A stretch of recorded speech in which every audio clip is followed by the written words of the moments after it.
As you know, sending over your inventory to Amazon requires you a monthly storage fee that you need to pay them.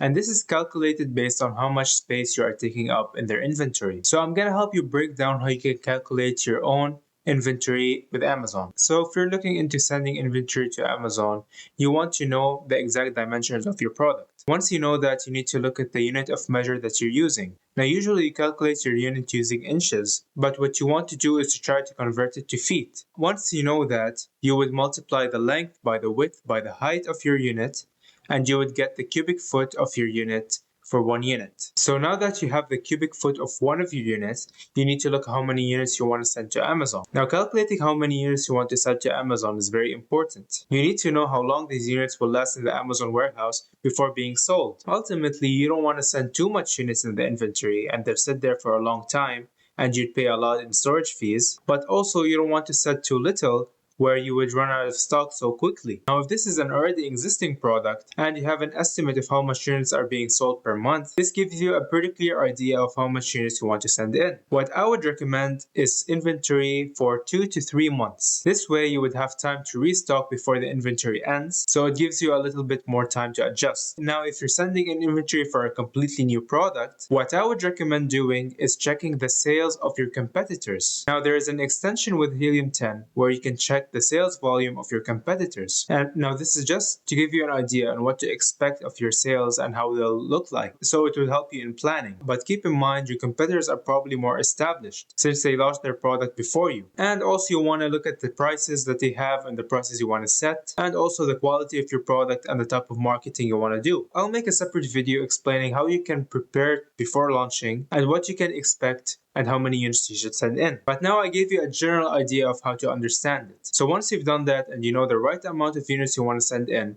now let's look at the fees. Now if you go over to your Seller Central account, you go into this page, which is monthly inventory storage fees. You can look it up at Google and it'll bring you up to this page, or you can look it up in the search tab at the top of the page. Now, if we scroll down, we can see the rates.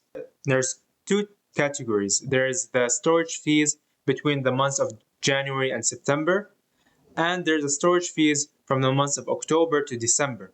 Now, the reason there's a difference between them is because the months of October to December are the high season months, and Amazon take advantage of the season where they higher their prices. Let's take a look at the majority of the year, which is January through September. And let's take a look at the standard size products.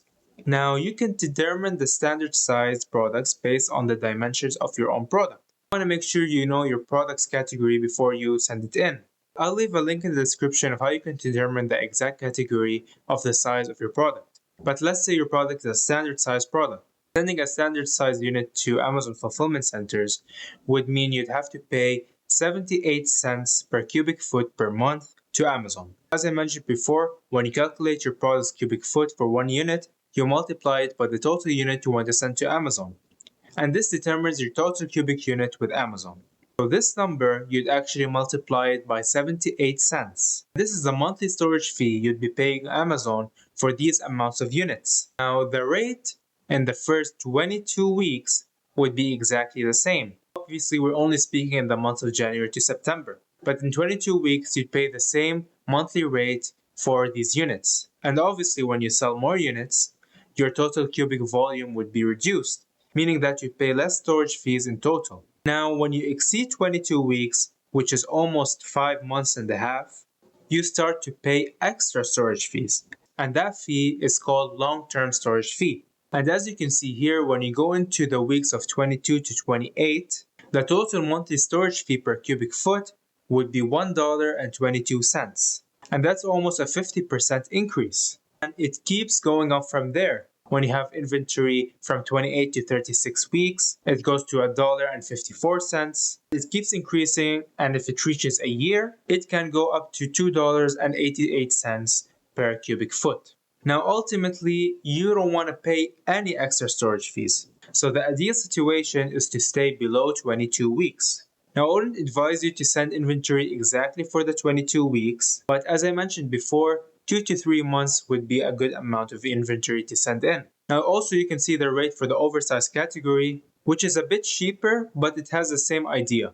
When you exceed 22 weeks, you start paying long-term storage fees. Now, if we look at the other months, which is October to December, this is where inventory fees would just peak. It would be a very big bill that you have to pay, especially if you reach these months having to pay long-term storage fees, which would just eat your profits. So preparing is very, very important. Now, if you're in a situation where you're already paying long-term storage fees, what I would advise you to do is find ways to reduce it.